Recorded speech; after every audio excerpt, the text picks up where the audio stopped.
Hello everybody, this is Justin Cully, your friendly neighborhood ed tech guy. To those who came to the June 9th Haiku orientation, it was my pleasure to meet all of you. And to those who were unable to make it, I'm sure I will connect with you soon, but this video is designed to provide anybody at Branson with a quick guide to getting started on your journey learning haiku. Alright, so let's go ahead and jump right in. The first thing that's going to happen is branson.haikulearning.com. You'll see that web address in the associated email that I will send. That will get you to this screen, and this is the general login screen, and we need to log in.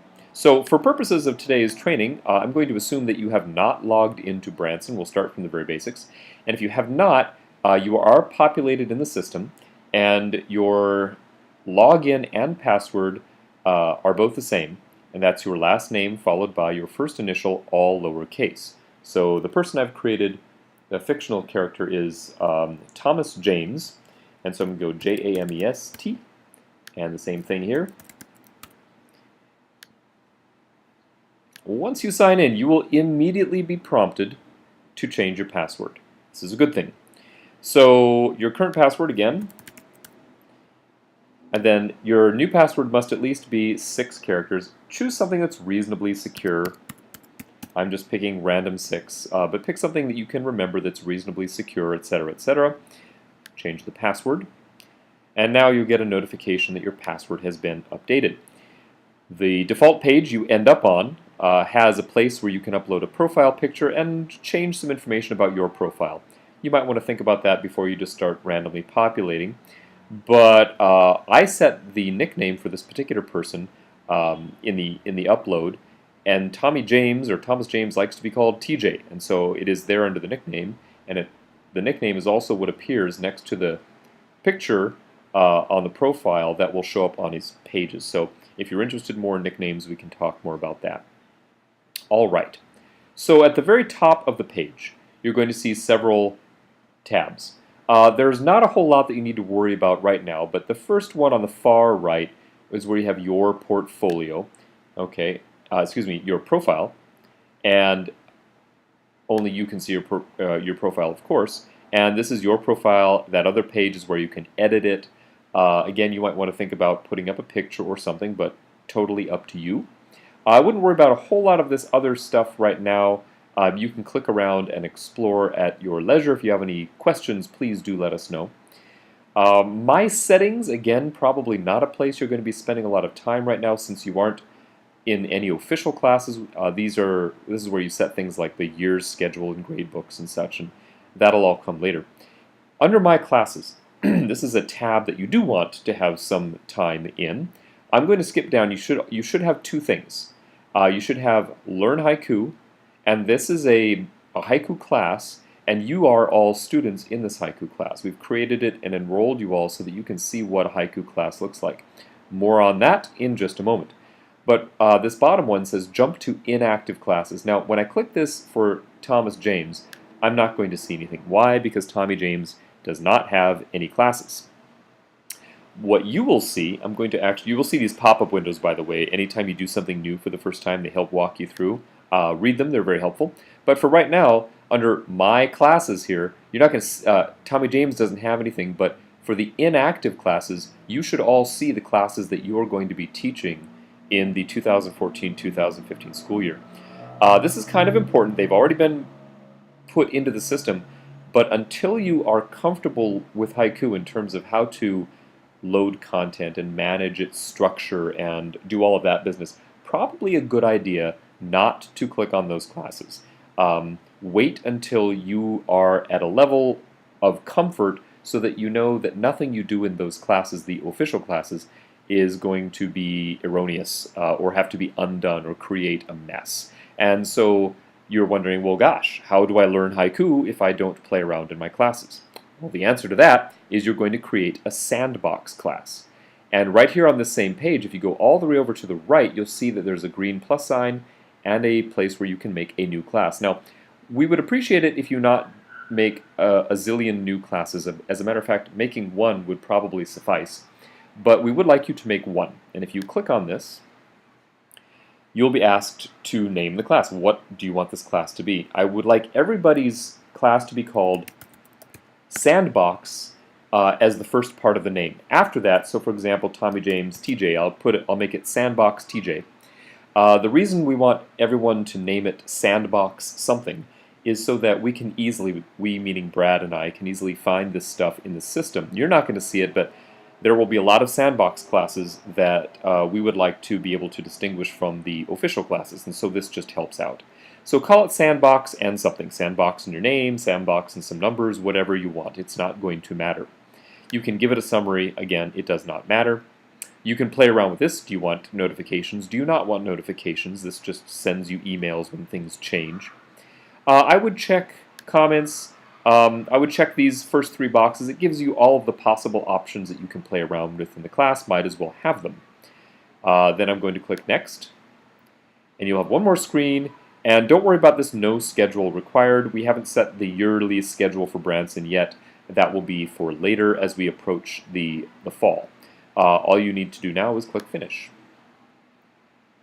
And now when that happens, you will automatically be taken to your new class that should be called, in this case, Sandbox TJ. Your class name will appear in the upper left-hand corner. And again, since this is your first time through class, you'll get these little navigational menus. I'm going to close this for now, but it might not be a bad idea to have them walk you through. And this is what a blank class looks like. It's not very exciting because there's nothing here yet. And you'll see pages, calendar, content, connect, you'll have all of these options here. Assess, you'll have these options under Assess, okay, which is assessments and assignments, attendance and grades, okay. If I go back to pages, you'll have the ability to add your content blocks and your items to the pages, and there's a huge variety of stuff, okay. So I know that anytime you begin a new system, it can be a little bit daunting, but that's why you just created this class, because in the sandbox, you can mess around and literally make a digital mess, play around, experiment, do all this kind of stuff with no worries that it's going to negatively impact any of the official classes that you'll be teaching, okay. So as you look over here at your class, one thing you also might want to do is under Manage Class right here, you'll have a variety of options. And again, right now in this video, I'm not going to go through them all, but one thing I do want to show you is Roster. In the roster, you can add students. And by students, what I really mean is if you click this button and you go up here to the filtering option and select Teachers and click Search, this will give you all the teachers at Branson. And I would suggest that you find a buddy teacher or two, perhaps in your own department, and add those people to your class as students, and they can do the same thing with you. In that way, you can each get a sense of what it's like to submit an assignment to a teacher and get feedback, and they can do the same thing, and you can all get the experience of being both a teacher and a student in your sandbox. Okay, so I recommend you do that. I'm not going to do that right now.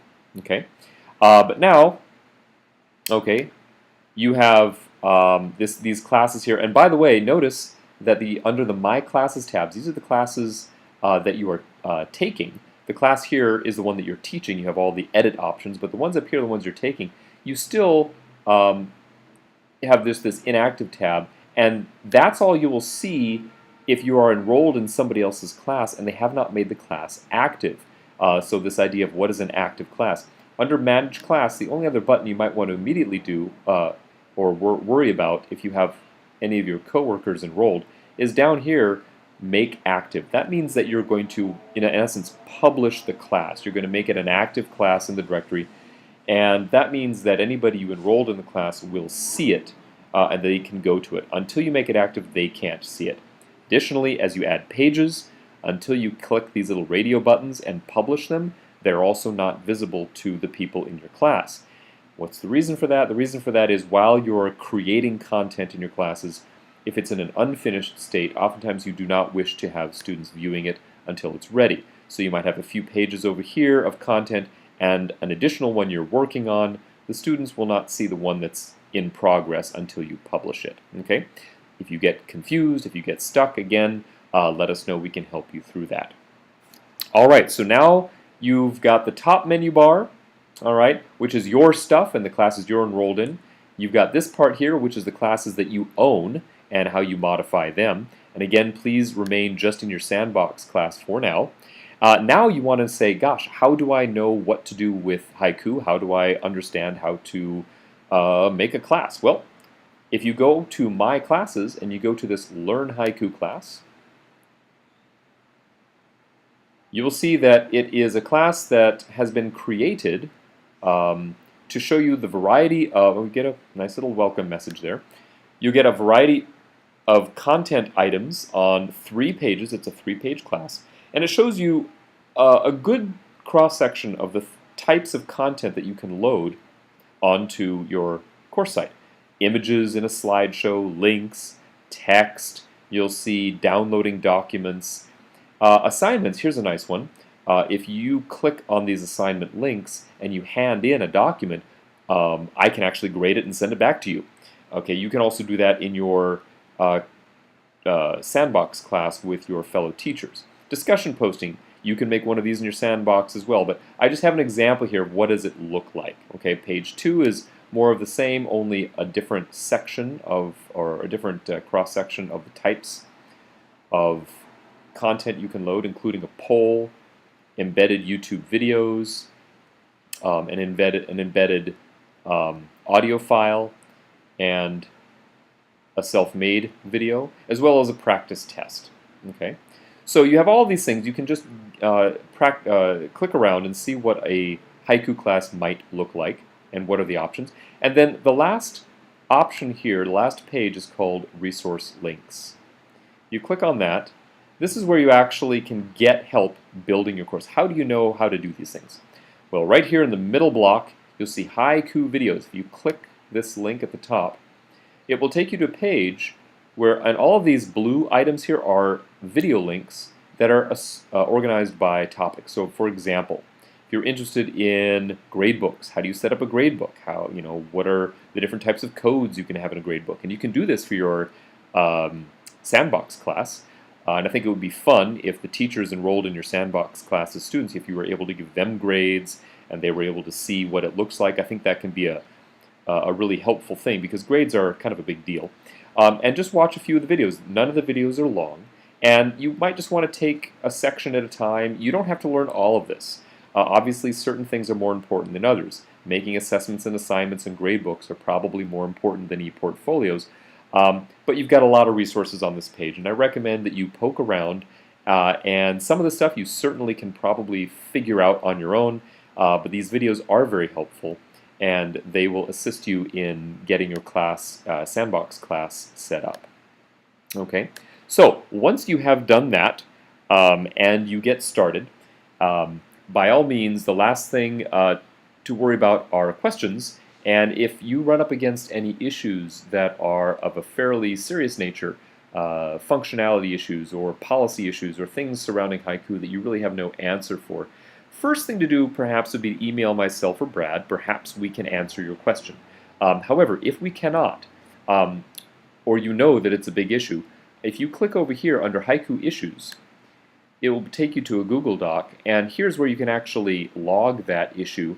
And we will collect these. Hopefully, again, we ask you email us first so that we don't get hundreds and hundreds and hundreds of tiny issues. We'd rather just have a shorter list of fairly large issues, but we'll associate them with the names of people who submitted these issues, and we'll get back to you in as timely a fashion as we can.